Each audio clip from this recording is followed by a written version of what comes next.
Assalamualaikum warahmatullahi wabarakatuh. Alhamdulillahirabbil alamin. Assalatu wassalamu ala asyrofil anbiya'i wal mursalin sayyidina maulana Muhammad wa ala alihi wa sahbihi ajma'in. Amma ba'd. Alhamdulillahirabbil alamin. Puji syukur kehadirat Allah Subhanahu wa taala yang telah memberikan kita rahmat dan nikmat kesehatan sehingga kita dapat melaksanakan pembelajaran jarak jauh. Baik, di kesempatan kita kali ini, kita akan belajar tentang listrik statis dalam kehidupan sehari-hari, ya, terutama pada makhluk hidup. Sebelum kita mempelajarinya lebih lanjut, langkah baiknya kita mereview sejenak materi sebelumnya ya, yaitu tentang medan listrik dan potensial listrik. Ya, medan listrik itu daerah di sekitar muatan listrik yang masih mendapatkan gaya listrik. Jadi ada muatan listrik katakanlah yang lingkaran ini ya. Di sekitar benda yang bermuatan ini, artinya di daerah sini, itu yang masih mendapatkan gaya listrik itu namanya medan listrik ya. Nah, yang ini juga demikian. Jadi daerah di sini kalau dilewati oleh garis gaya listrik itu namanya medan listrik. Nah, jadi gampangannya seperti itu. Daerah yang ada di sekitar benda bermuatan yang masih mendapatkan gaya listrik. Gaya listrik untuk muatan positif itu arahnya keluar, sedangkan untuk gaya listrik pada muatan negatif itu arahnya masuk ya, masuk ke muatan. Terus kemudian untuk potensial listrik itu adalah energi yang dibutuhkan untuk memindahkan sebuah muatan listrik. Ya, jadi seperti itu. Untuk bahan ajarnya ya seperti biasa silakan dipelajari juga. Ini buku sama handoutnya. Ya langsung saja ya. Ya, listrik pada sel saraf. Ya. Yang pertama listrik pada sel saraf yaitu listrik yang ada di dalam tubuh kita. Ya. Listrik yang terdapat pada tubuh makhluk hidup disebut dengan biolistrik. Ya, berbeda dengan listrik yang berasal dari elektron, misalkan baterai. Listrik dalam tubuh makhluk hidup itu berasal dari ion, ya, dari sel, terus dia menghasilkan ion. Ion adalah atom yang kekurangan atau kelebihan elektron. Bisa kalian perhatikan di animasi sebelah, ya, sebelah ini kan ada gambar. Ini atom Na atau natrium dan ada atom F ya, atau fluorine. Ketika atom Na ini ya, awal mulanya atom Na itu memiliki 11 ya, 11 elektron. 1 2 3 4 5 6 7 8 9 10 11 ya. 11 elektron. Ya, pada satu saat elektron satunya yang paling luar itu dia akan berpindah ya. Karena apa? Karena secara alamiah atom natrium itu tidak stabil ya. Karena ada satu elektron sendirian di subkulit atom yang paling luar sehingga dia akan berpindah karena ada suatu hal. Nah, elektron yang berpindah ini menyebabkan atom natrium itu kekurangan satu buah elektron. Karena atom natrium ini kekurangan satu buah elektron, maka atom natrium ini itu disebut ion ya. Ion yang kekurangan satu buah elektron bisa ditulis Na+. Sedangkan untuk yang atom F ini kan dia memiliki 9 ya, 9 atom. Karena mendapatkan satu buah elektron, maka atom F ini akan kelebihan satu elektron. Nah, karena kelebihan maka dia jadi ion negatif ya, kelebihan elektron. Jadi seperti itu. Na jadi ion positif, F jadi ion negatif. Ya. Jadi listrik yang ada di dalam tubuh kita itu enggak seperti listrik yang mengalir pada kabel listrik. Akan tetapi berasal dari mineral yang kita konsumsi ya. Nah, itu nanti akan membentuk ion. Nah, jadi seperti itu. Kira-kira fungsi listrik atau ion pada tubuh kita itu buat apa sih kira-kira? Nah, biolistrik itu sendiri yang dimiliki setiap manusia itu bersumber dari ATP ya. ATP itu adenosin trifosfat, di mana ATP ini dihasilkan oleh mitokondria melalui proses respirasi sel. Ya, masih ingat ya organel-organel sel yang berfungsi sebagai proses pembakaran energi ya, itu namanya mitokondria. Ya.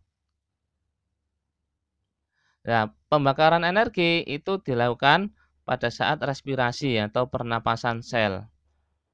Nah, pernapasan sel dapat dari mana? Dapat dari proses respirasi kita. Jadi ketika kita menghirup oksigen, oksigen akan diedarkan ke seluruh tubuh oleh darah ya, oleh hemoglobin, kemudian masing-masing sel akan mendapatkan oksigen.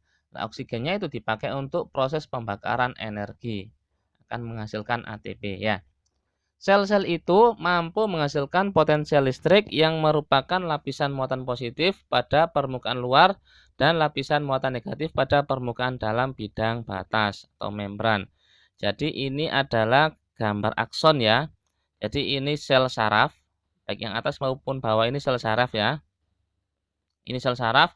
Kemudian ada yang namanya akson. Akson ini sel yang berfungsi untuk menyalurkan ya, untuk menyalurkan atau meneruskan impuls dari badan saraf ke sel saraf lain ya. Jadi ini sebagai perantara saja. Coba kamu perhatikan, di sini kan ada ion Na. Na itu apa? Ion natrium tadi ya. Na plus berarti ion positif. Ion positifnya ada di bagian luar sebelah sini. Ya. Na dapat dari mana? Dapat dari mineral. Contoh misalkan dapat dari garam ya. Garam kan rumus kimianya NaCl. Nah, selama berada di dalam tubuh kita, molekul NaCl tadi akan mengionisasi, ya, akan membentuk ion Na+. Nah, ion Na+ ini yang dipakai untuk menghantarkan impuls saraf. Ya, jadi seperti itu. Jadi bisa dikatakan lapisan muatan positif ini ya, yang Na ini itu seperti katoda dan muatan negatifnya itu seperti anoda pada baterai. Jadi seperti itu. Ya. Itu gambarannya listrik yang ada pada saraf kita. Nah, ini gambar selnya ya, sel saraf kita. Jadi yang besar ini adalah badan sel saraf. Kemudian yang kayak akar-akar ini, percabangan akar ini namanya dendrit. Ya. Nanti saya jelaskan satu persatu. Terus yang ini namanya apa? Akson. Ya. Penjelasannya ini bisa kalian buka di buku paket IPA kelas 9 halaman 181 sampai 183. Bagi yang belum punya atau nggak punya buku, silakan dibuka file buku IPA-nya ya. Di halaman awal tadi kan sudah saya kasih linknya, bisa dibuka atau di-download. Ya, lanjut ya. Saya jelaskan satu persatu. Yang pertama untuk dendrit ya. Dendrit itu ini ya yang kayak percabangan ini namanya dendrit. Dendrit itu merupakan penonjolan badan sel yang bercabang-cabang dan berbentuk seperti cabang pohon ya. Fungsinya yaitu menerima impuls dari sel lain dan meneruskannya ke badan sel. Ya. Jadi ini menerima impuls. Impuls itu rangsang ya. Jadi rangsangan yang dari luar, misalkan ketika antum dicubit atau antum mendapatkan rasa panas ya dari knalpot, nah itu kan rangsang itu. Nah, rangsangnya itu akan diteruskan oleh dendrit, diteruskan ke sel saraf, kemudian akan diteruskan ke akson. Ya, proses penyaluran impuls saraf tadi itu dikerjakan oleh ion tadi, ya. Jadi seperti itu. Terus di sini ada yang namanya badan sel ya. Badan sel ini terdapat inti sel dan juga sitoplasma ya.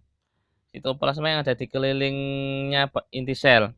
Sitoplasma ini mengandung organel sel seperti mitokondria, ribosom, badan Golgi, dan RE, ya, yang fungsinya badan sel ini ya maksudnya ya, itu meneruskan impuls dari dendrit ke akson. Jadi dari sini terus diteruskan ke badan sel. Terus yang sebelah sini ada namanya akson.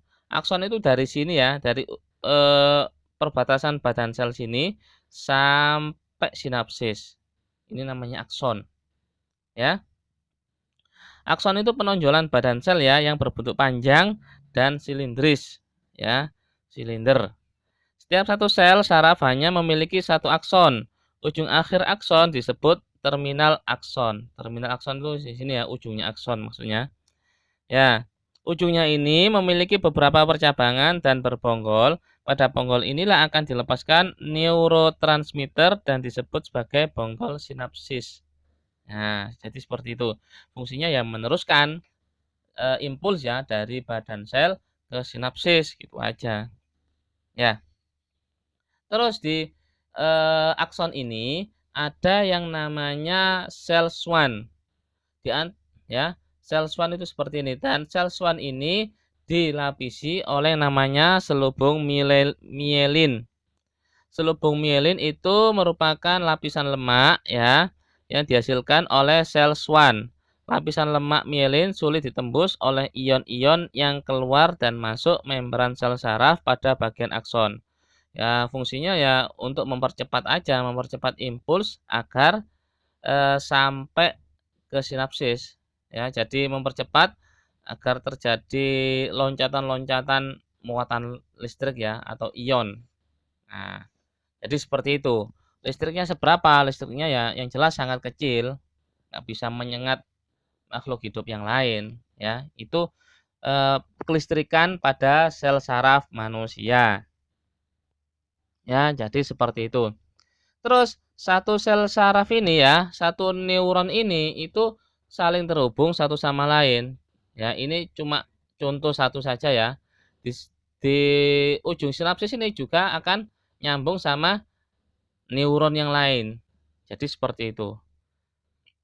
Ya, oke. Kalau ada pertanyaan silakan ditanyakan dan jangan lupa membuka bukunya ya. Jangan lupa membuka bukunya halaman 181 sampai 183. Oke. Selanjutnya listrik pada hewan. Nah, berbeda listrik pada manusia ya. Kalau pada hewan ini bisa menyengat ya. Contoh yang pertama yaitu lele listrik. Nah, ini lele bukan sembarang lele. Lelenya ini bisa menyengat ya, bisa menghantarkan listrik.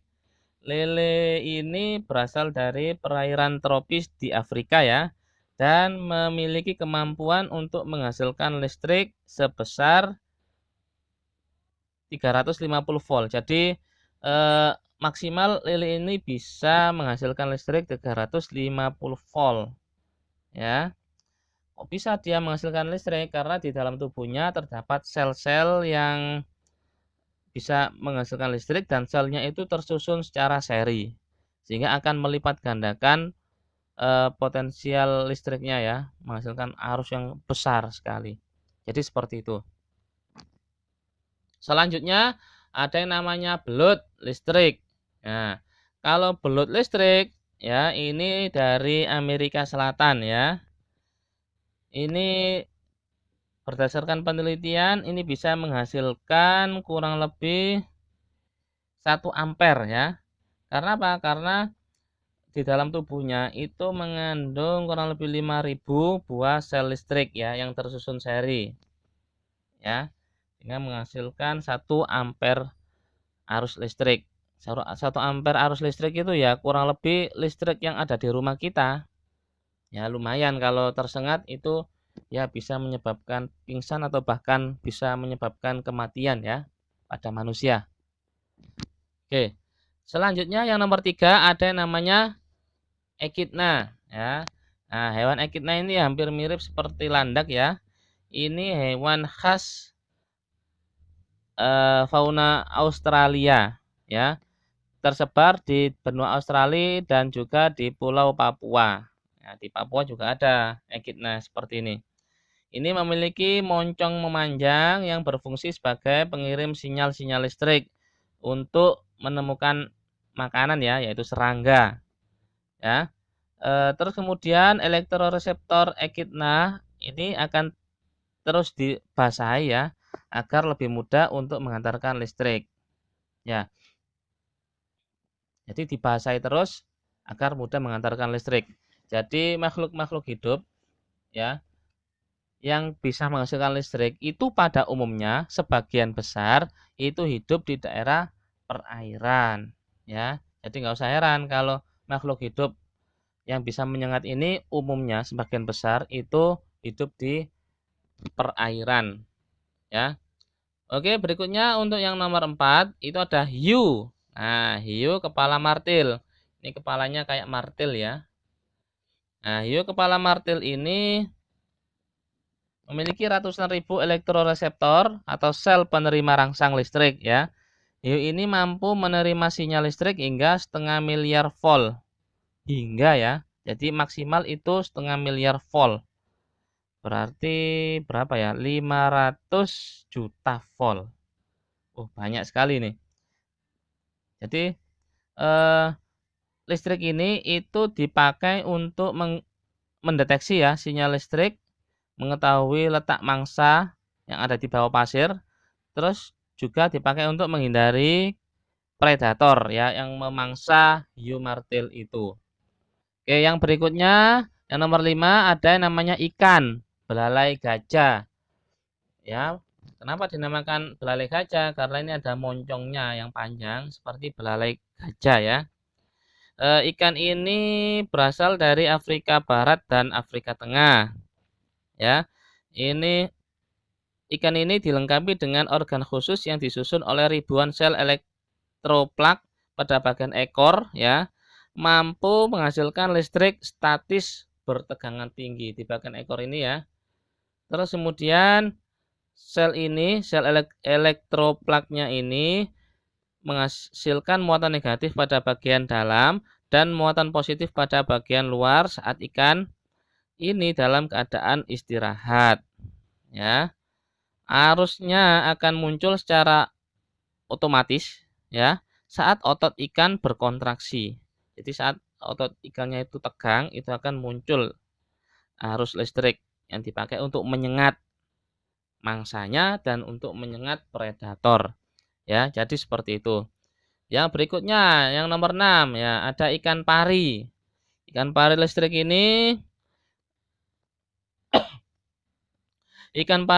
ini mampu mengendalikan tegangan listrik yang ada pada tubuhnya.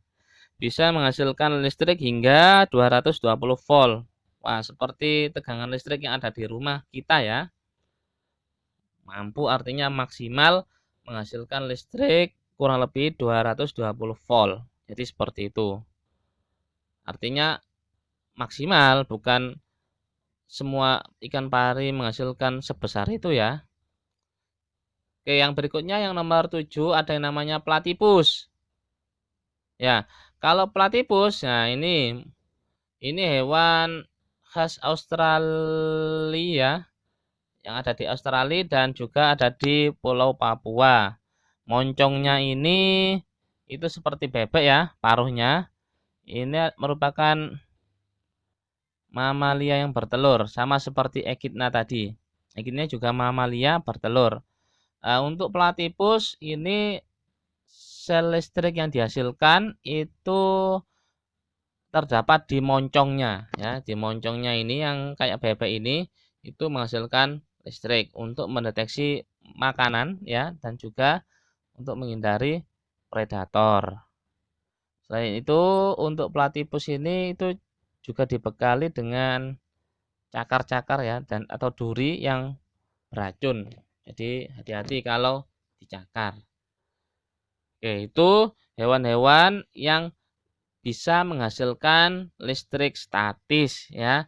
Artinya hewan-hewan tersebut dibekali listrik untuk mempertahankan dirinya dari pemangsa atau predator dan juga dipakai untuk mencari makanan ya, atau membunuh makanannya atau berburu makanan ya. Jadi seperti itu. Oke, kalau ada pertanyaan silakan ditanyakan. Silakan menghubungi saya di nomor WA atau di grup. Oke, terus kalau nggak ada silakan dikerjakan tugasnya ya. Tugasnya sangat gampang. Ada dua saja ya. Yang pertama, apa yang terjadi jika tubuh kita atau sel saraf kita tidak memiliki ion atau kekurangan ion? Apa yang terjadi? Kamu jelaskan. Yang kedua, mengapa sebagian besar hewan yang memiliki kemampuan menyengat dengan listrik statis itu hidup di daerah perairan? Ya, kalian jelaskan. Pak, susah Pak. Nggak ada penjelasan. Ya, silakan cari di Mbah Google. Karena referensi kalian itu kan sangat luas. Ya, bisa cari di Mbah Google. Oke, tugasnya saya tunggu sampai pukul 15.00 waktu Indonesia Barat untuk mendapatkan nilai maksimal ya.